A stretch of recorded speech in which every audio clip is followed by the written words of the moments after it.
So we are on the eve of the release of Spider-Man Brand New Day, and I thought I would come on here and do another fresh media video, harkening back to Spider-Man No Way Home. Since Spider-Man No Way Home came out before I created this channel, I didn't get a chance to review Spider-Man No Way Home, so I'm going to make a fresh media sort of almost retro review. Whenever it comes to fresh media, I typically will make that review within the last 5 years of this video's release. So 2021, it's within the last 5 years, so I'm counting it here.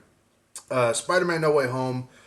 Most people, if you're a Marvel fan, I don't really got to tell you, to see this because you probably have already seen it. This video would be sort of more lean towards the people who have not seen it, who are, wanting to see it, and maybe are not caught up. Maybe they're brand new to Marvel. They're just getting into it or something. As well as people understanding my perspective on the movie and how I felt about it for years, because I never had this platform before to express that opinion outside of what I was having with conversations with my friends and whatnot. So there will be spoilers in this video. Of course, it's been 5 years. If you haven't seen the movie, that's kind of your own fault. But non-spoilers, I'll say fresh media, Spider-Man No Way Home. It caps off the trilogy of the Home series from Homecoming, Far From Home, and then No Way Home. The trilogy of Tom Holland's initial three Spider-Man movies. And at the time that it came out, what made it so special was that we were getting this movie in what appeared to be a time where it was post-pandemic, post-COVID, December 2021, Christmas season, and what we were getting up until that point was things like Black Widow, WandaVision, Loki, Falcon and Winter Soldier, What If, Shang-Chi, The Eternals, which a lot of Marvel fans probably really liked. I was not one of those people. I'm one of them toxic haters on the internet, and I didn't like those movies. I was not a fan of those movies or TV shows. But Spider-Man No Way Home comes out, and it's deemed this, fan service. It's Easter eggs. It's cameos. Which, to be fair, that is a credible argument, and I would say that that is something that is valid. However, that does not diminish the movie's actual credibility as a standalone movie. If you watch the movie in isolation, I think there's still a lot to enjoy, particularly whenever you have seen the previous Spider-Man and iterations.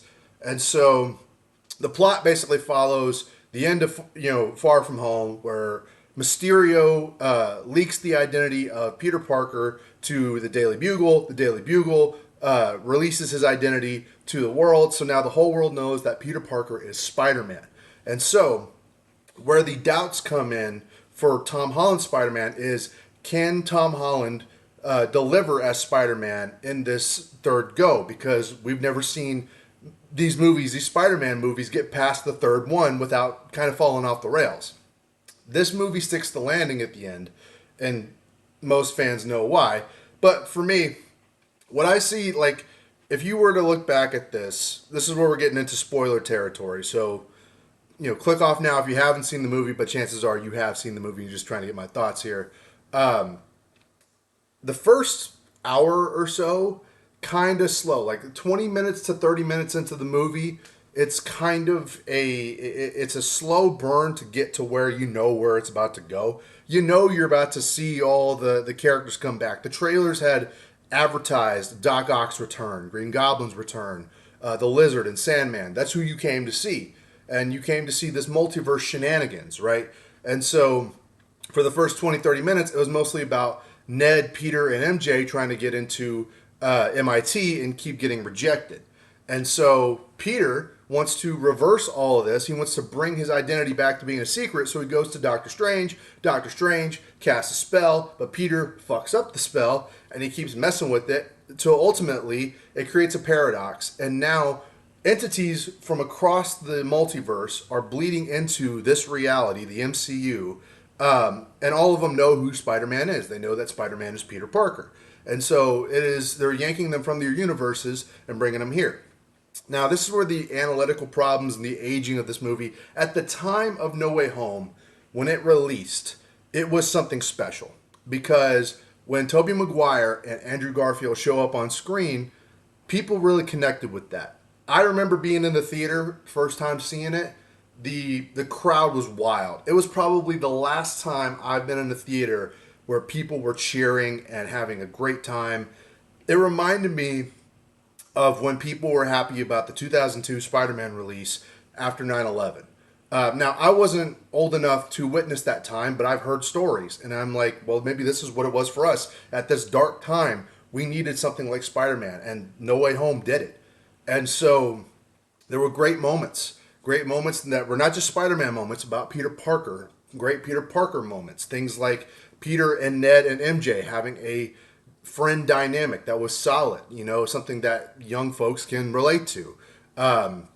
Things like Peter trying to save the characters of Doc Ock, Green Goblin, Sandman, the Lizard, and Electro, trying his best to make sure that whenever they got sent back to the realities, they were cured of the ailments that they were essentially cursed from. That trying to help these people because Peter saw them as just victims of Doc Ock was a victim of his own science. Green Goblin was the victim of the science. It was like the victim of the science that made them into villains, essentially. And so Peter wanted to cure them once they started bleeding into this reality. And so when that happens, there's dangerous consequences because each one of the villains may not agree with Peter and don't want to be cured because they don't see it as a cure, particularly characters like Green Goblin. Now, this is when you get about an hour into the movie and things start to get on a roll, right? Things are starting to move on, and the movie starts to really elevate at this point, and that's when it gets good. I always love rewatching No Way Home to sort of remember the nostalgia of it. Now, I will say what makes this movie good is also its own weakness. In spite of the fresh media label that I'm giving it, I still think this movie has a very good rewatchability rate. I get it. Once you know the surprise, kind of like horror movies, right? Once you know there's a jump scare coming and you know the surprise, it doesn't hit you as hard after watching it 100 times. That's just basic psychology. But nonetheless, if you have a soft spot in your heart for this movie and for the nostalgia of it, rewatching it is not a drag. Rewatching it does not make it worse, in my opinion. Now, the movie itself, sure, you can argue, okay, if you think about it, okay, whenever Peter, all the three of the Peters cure each one of the villains and sends them back to the universe, what happens? Those analytical questions start to come up and it ages poorly. But when you look at this film in isolation, there's still a lot to really enjoy. Things, the character moments like Peter, the Tom Holland Peter, trying to kill Green Goblin in a one-on-one fist fight, and Toby steps in and stops him, stopping the glider with his hands and getting stabbed. Things like Andrew Garfield stealing the show whenever he admits that he would stop pulling his punches after the death of Gwen Stacy, and then ultimately redeems himself and tries to redeem the moment at the end of Amazing Spider-Man 2 with the death of Gwen Stacy by saving Zendaya's MJ when she fell off the scaffold. And so that moment, that moment was such a tear-jerking moment. I can't imagine anybody who doesn't understand, anybody who, if you don't, if you like Spider-Man lore and you like these movies and you didn't like that moment, I don't know what to tell you, dog. You must not have a heart or something. You must not be, having a soul or something, but that was a good moment. That moment is still a tear-jerking moment for me. And it makes the movie. It really solidifies the movie. And so ultimately, Peter has to face his demons. He has to, face the consequences. He tells Doctor Strange to reverse the spell. So now everybody forgets who Peter Parker is, and the movie ends with Peter Parker going off on his own as Spider-Man. No help from Tony Stark, no help from Doctor Strange. He's on his own now. Everybody forgot that Peter Parker was Spider-Man, and we're about to see a ground-level Spider-Man movie in Brand New Day. Now, I have not seen that movie. I'm going to see it very soon. At time of recording, I'm going to see it tomorrow. And I will come back with my review of Spider-Man Brand New Day. Until then, I will say that the acting for No Way Home and the plot, while contrived and sometimes confusing and has a lot of plot holes, the plot is not necessarily the focal point of No Way Home. It's the characters. It's something that people tend to overlook is when they say, "Oh, the plot wasn't good, so the movie wasn't good." But sometimes the plot isn't everything. I mean, I'm trying to think of a good example. Superman 2. Superman 2. I really like Superman 2, and I think the plot is kind of weak. But what makes it good is the characters. What makes Superman 2 good is the characters. And that same thing could be applied here. The characters push the plot. And so you follow the characters more, and the plot doesn't always have to feel contrived. It feels a less like an effort to try and keep up with it and make it seem like it's a terrible movie.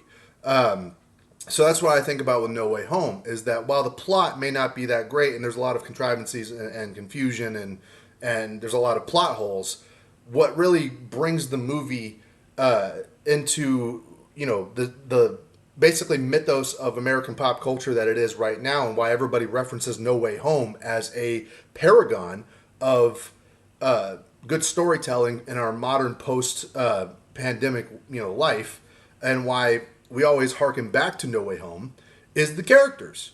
The characters of Tobey Maguire's Spider-Man, Andrew Garfield's Spider-Man, Tom Holland's Spider-Man, Doc Ock, Green Goblin. They all the actors in this movie, or at least most of the actors, at least Willem Dafoe, Andrew Garfield, Tobey Maguire, Tom Holland, all nailed it. All the actors that I know that were playing main roles nailed it. Zendaya is always Zendaya. Ned Leeds, I think the kid's cool, but he's not growing up to be Hobgoblin anytime soon. I just remember that this movie, if you like fan service and you like character building, this movie's good shit. It's good stuff, man. And so you don't need me to tell you this. I'm just, if you're a Marvel fan, you already know this. But these are just my opinions. Now, I agree with most of the toxic haters on the death of Aunt May when she takes the line from Amazing Fantasy that was given by Uncle Ben, with great power comes great responsibility. I believe that was definitely an intersectional message. That was intersectional feminism forced into a role that it did not require it to be. And a lot of that could be attributed to most of the Spider-Man, Tom Holland franchise. A lot of that bleeds down to rights issues. I think that comes down to why we never had an Uncle Ben, why there was more of Aunt May than there was a mention of Uncle Ben, and why we haven't gotten proper Spider-Man suits and proper characters. We never got a Green Goblin that wasn't in the multiverse in the MCU, right? So there's a lot of rights issues going on. But I don't know how that's going to affect Brand New Day, as there's a lot of characters in Brand New Day that are, I would say, rights sensitive.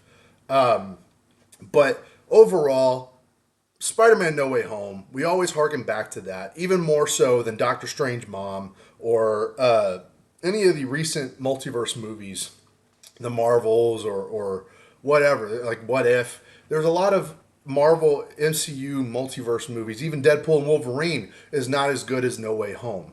And what makes No Way Home so special is the characters. Like I said, it's like a 20-year payoff to the Ultimate Spider-Man franchise. It feels like a sequel to the Tobey Maguire Spider-Man movies. It feels like a sequel to the Andrew Garfield Spider-Man movies. It feels like a connective tissue, and that's why it feels so special. It feels condensed, and it feels like a tight story that it plays as a sequel to all these other Spider-Man characters. And why that doesn't really affect or apply to Doctor Strange Mom or Deadpool and Wolverine is those felt like cameo cash grabs that were taking the wrong lessons from No Way Home. No Way Home set up the, hey, cameos and Easter eggs and old legacy characters are successful if you bring them back. Hollywood learned that lesson, but they did not apply the same tactics that they used for No Way Home in the way that they used for Deadpool and Wolverine and Doctor Strange Mom, which is why both those movies cannot compare to No Way Home. Deadpool and Wolverine, certainly a fun movie, but it lacks in character building, it lacks in world building, it lacks in storytelling and plot. All the weaknesses of No Way Home are exemplified in Deadpool and Wolverine, because Deadpool and Wolverine focused on the wrong things. They focused on cameos and Easter eggs, and they did not focus on the characters, as where No Way Home focuses specifically on the characters. Now that's all I have to say. Fresh media, Spider-Man No Way Home, getting this out before I see a brand new day. I hope y'all like the video. Let me know what y'all think of Spider-Man No Way Home. Leave a like in the like and comment down below. If you hate my take or if you love it, leave a comment anyway. Like, share, and subscribe, and I'll see y'all in another video very soon with a new Spider-Man review.